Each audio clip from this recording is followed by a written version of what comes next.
सुनो, यहाँ पर हमने क्या किया हुआ है, सर्विस मेथड को यहाँ पे इंप्लीमेंट किया। तो ये क्या करता है, सारे रिक्वेस्ट को यहाँ पे हैंडल कर लेता है। कोई भी टाइप का आप रिक्वेस्ट सेंड कर लो, आप पोस्ट रिक्वेस्ट सेंड कर लो, आप gate request, delete request, patch request. Generally हम गेट और पोस्ट के बारे में बात करेंगे। तो कोई भी अगर मैं रिक्वेस्ट सेंड कर रहा हूँ तो ये जो सर्विस मेथड है इसको हैंडल कर ले रहा है। तो मैंने प्रॉब्लम यहाँ पर क्या बताई कि गेट रिक्वेस्ट का जो लॉजिक है वो डिफरेंट होगा, उसमें हो सकता है 100 लाइन का कोड है। अब पोस्ट रिक्वेस्ट का जो लॉजिक है वो डिफरेंट है, उसमें भी 100 लाइन का कोड है। तो वो मैं यहाँ पर अलग अलग मुझे करना होगा, यहाँ कंडीशन लगानी पड़ेगी कि if gate request, if post request. तो वो मुझे यहाँ पे कैसे पता चलेगा वो मैं आपको यहाँ पे बताऊँगा, ठीक। तो अभी आप देखिए, मैं इस पर लॉग इन करके एंटर प्रेस करता हूँ तो ये था गेट रिक्वेस्ट। जो भी मैं URL पर लिख के एंटर प्रेस करता हूँ वो होता है गेट रिक्वेस्ट।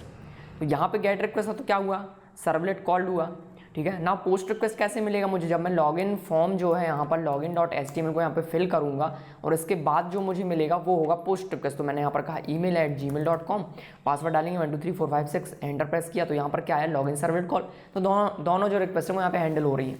तो हमको यहाँ पर पता करना है कि कौन सा रिक्वेस्ट कब मिला और उसका क्या लॉजिक होना चाहिए, वो अलग अलग चीज़ें होनी चाहिए यहाँ पे, ठीक है। तो वो हम देखेंगे। तो अभी आप देखो, जो सर्वलेट रिक्वेस्ट है ये रिक्वेस्ट ऑब्जेक्ट है, ठीक है। इस रिक्वेस्ट ऑब्जेक्ट में सारी इन्फॉर्मेशन होती है रिक्वेस्ट से रिलेटेड। तो इसके पास ये इन्फॉर्मेशन भी होनी चाहिए कि ये जो रिक्वेस्ट है वो कौन सी मेथड से आया हुआ है, ठीक है। तो अभी मैं यहाँ पे क्या करना चाहता हूँ, मैं सिंपली यहाँ पर जो मैंने प्रिंट किया है इसके बाद मैं करना चाहता हूँ system.out.println। तो सबसे पहले तो मैं आपको दिखाता हूँ सर्वलेट रिक्वेस्ट क्या है। तो क्रोम को ओपन करूंगा मैं और यहाँ पर मैंने सर्च किया सर्वलेट API, ठीक है। सर्वलेट API को आप बुकमार्क कर लीजिए क्योंकि इसकी हमें ज़रूरत हमेशा पड़ने वाली है, ठीक है। तो ये सर्वलेट API आ चुका है। तो मुझे यहाँ पर क्या देखना है कि सर्वलेट रिक्वेस्ट है ये। तो इस रिक्वेस्ट में क्या कोई ऐसा मेथड है जो जिससे मुझे पता चल जाए कि कौन सी मेथड से मेरे को रिक्वेस्ट मिली है। तो सर्वलेट रिक्वेस्ट पे क्लिक करेंगे, यहाँ पर है सर्वलेट रिस्पॉन्स और यहाँ पर है सर्वलेट रिक्वेस्ट। तो ये है सर्वलेट रिक्वेस्ट। यहाँ पर कोई मेथड देने वाला कोई मेथड है क्या, है ना, मतलब वो पता चले पोस्ट मेथड था या गेट मेथड। तो यहाँ पर आप देखोगे ऐसा कोई भी मेथड आपको नहीं मिलेगा, ठीक है। और पहली बात तो ये कि ये एक इंटरफेस है, ठीक है। इंटरफेस है ये कोई क्लास नहीं है, ये एक इंटरफेस है। तो कोई ना कोई इसकी सब क्लास होगी जिसका ऑब्जेक्ट मुझे यहाँ पे मिलेगा, क्योंकि रिक्वेस्ट ऑब्जेक्ट जो यहाँ मुझे मिलने वाला है वो सर्वलेट रिक्वेस्ट का ऑब्जेक्ट तो नहीं हो सकता ना, क्योंकि ये एक इंटरफेस है। तो इसकी सब क्लास का मुझे ऑब्जेक्ट मिलेगा। तो इसकी कोई सब क्लास है क्या, वो देख लेते हैं हम। तो यहाँ आप देखो ये ऑल इम्प्लीमेंटेड क्लास है। तो यहाँ पर एक ये वाला क्लास है और एक यहाँ पर ये क्लास है, ठीक है। और इसके ऊपर आप देखोगे सर्वलेट, इसको एक इंटरफेस है जिसने इसको इम्प्लीमेंट किया है। तो इसमें तो कोई मेथड देने वाला कोई मेथड नहीं है। तो इसको हम देखेंगे HTTP सर्वलेट रिक्वेस्ट में है क्या।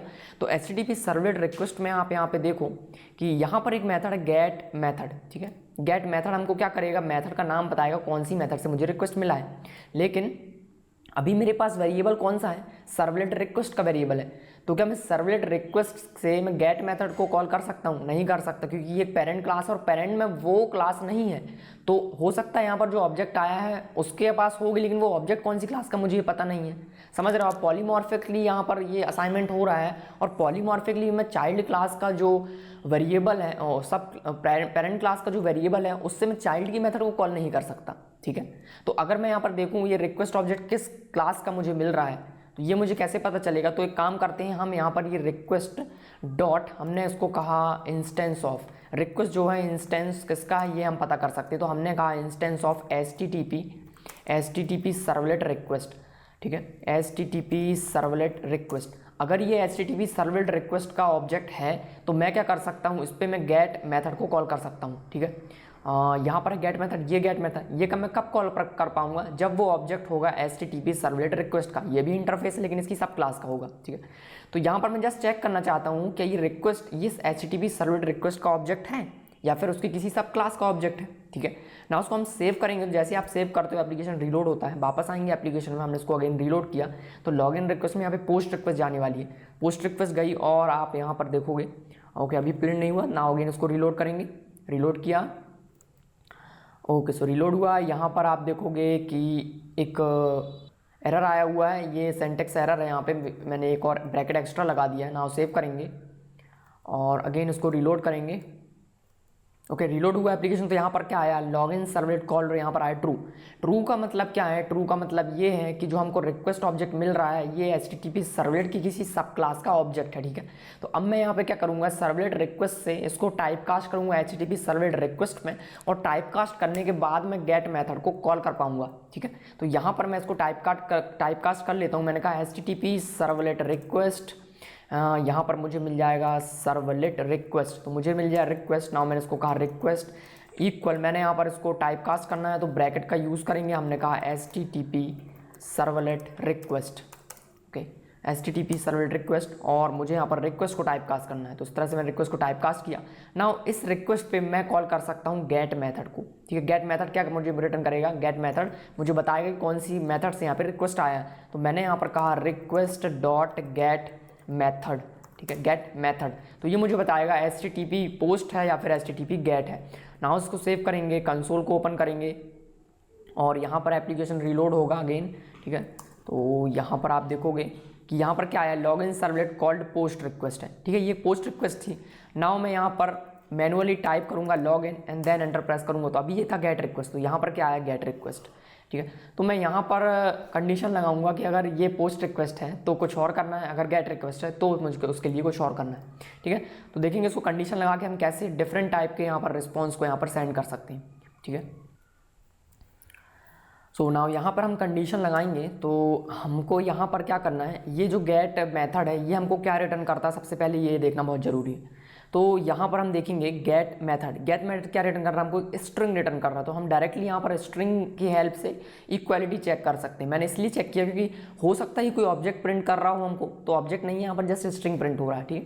तो यहाँ पर हम कंडीशन लगाएंगे, तो हमने यहाँ पर कहा, मैंने यहाँ पर कहा if request dot get method, ठीक है। गेट मेथड को मैं बार बार कॉल ना करूँ इसलिए मैं इसको कट कर लेता हूँ, और यहाँ पर मैंने कहा स्ट्रिंग मेथड इक्वल, मैंने इसको असाइन कर दिया मेथड जो भी था। नाउ मैं यहाँ पर चेक करूँगा, मैंने यहाँ पर कहा मेथड इक्वल से चेक नहीं करना है आपको, इसको आप चेक करेंगे डॉट इक्वल से, ठीक है। नाउ हमने यहाँ पर कहा डॉट इक्वल्स और यहाँ पर हम पास करेंगे दूसरा स्ट्रिंग जो कि हमने कहा पोस्ट। सो कैपिटल में आपको पास करना है, ठीक है। नाउ पोस्ट, तो अगर ये पोस्ट रिक्वेस्ट है तब मुझे क्या करना है, तो मैं यहाँ पर उसके लिए कोड लिखूंगा। नाउ मैंने उसको कट किया या कॉपी करेंगे। नाउ यहाँ पर मैंने कहा एल्स इफ अगर ये पोस्ट रिक्वेस्ट नहीं है तो हो सकता है गेट होगा, तो हमने कहा गेट। तो अगर पोस्ट है तो मुझे कुछ और करना है, गेट है तो मुझे कुछ और करना है। अब वो मुझे क्या करना है तो यहाँ पर हम देख सकते हैं। तो यहाँ पर मैं एक रिस्पॉन्स नाम का एक स्ट्रिंग क्रिएट कर लेता हूँ, ठीक है। हाँ, जस्ट अभी सिंपल सा रिस्पॉन्स सेंड कर रहा हूँ मैं, जस्ट समझाने के लिए कॉन्सेप्ट को हम समझना चाहते हैं, क्योंकि हम अभी रियल एप्लीकेशन तो इम्प्लीमेंट कर नहीं सकते हैं अभी यहाँ पर। तो जब हम इम्प्लीमेंट करेंगे तो ये चीज़ें आपको आसानी समझ में आएंगी। तो अभी जस्ट कॉन्सेप्ट को समझना है। तो यहाँ पर मैं एक स्ट्रिंग क्रिएट कर लेता हूँ, मैंने कहा स्ट्रिंग रिस्पॉन्स, ठीक है। स्ट्रिंग रिस्प इक्वल, हमने जस्ट एक एम्प्टी स्ट्रिंग उसको असाइन कर दिया। नाउ अगर ये पोस्ट रिक्वेस्ट हुआ तो मुझे क्या करना है, तो जो बटन हमने क्रिएट किया है क्लिक हेयर, उसको मैं चेंज करके इसके अंदर कुछ और लिख दूंगा। तो मैंने यहाँ पर कहा रिस्पॉन्स, जो भी स्ट्रिंग रिस्पॉन्स हमने क्रिएट किया है रिस्पॉन्स इक्वल, हमने यहाँ पर कहा बटन, और बटन में मैं कहूँगा click here and this was post request, ठीक है, दिस वॉज पोस्ट रिक्वेस्ट। तो यहाँ पर कुछ और करना है हमको, हम लॉगिन परफॉर्म करेंगे कि पोस्ट रिक्वेस्ट में डेटा आएगा, तो यहाँ पे मैं लॉगिन परफॉर्म कर सकता हूँ। नाउ गेट रिक्वेस्ट में क्या करूँगा, मैं गेट रिक्वेस्ट में हमने लॉगिन पे यूआरएल पे हिट किया और गेट रिक्वेस्ट सेंड किया, इसका मतलब आपको लॉगिन पेज चाहिए, तो मैं यहाँ से लॉगिन पेज सर्व करूँगा, ठीक है। तो अभी मैं इसको सिंपल रखता हूँ, मैंने कहा रिस्प इक्वल, हमने यहाँ पर कहा एक बटन क्रिएट करेंगे और इस बटन को हम क्लोज करेंगे। देन यहाँ पर हमने कहा दिस वॉज गेट रिक्वेस्ट, ठीक है। तो ये रिस्पॉन्स हमने क्रिएट किया, सेमीकोलन लगाएंगे, इसको आप नेक्स्ट लाइन में भी सेव कर सकते हैं, इससे कोई प्रॉब्लम नहीं होगी, ओके। सो ये मैंने दो रिस्पॉन्स क्रिएट किए। ना मुझे राइट क्या करना है, मुझे सिंपली यहाँ से रिस्पॉन्स राइट करना है। सो मैंने यहाँ पर कहा रिस्पॉन्स, ठीक है। और ना उसको सेव करेंगे एंड वापस आएंगे एप्लीकेशन में, और यहाँ पर मैंने कहा रीलोड। तो अभी एप्लीकेशन रीलोड नहीं हो सा है, तो अब रीलोड किया तो क्या आया, दिस वॉज गेट रिक्वेस्ट।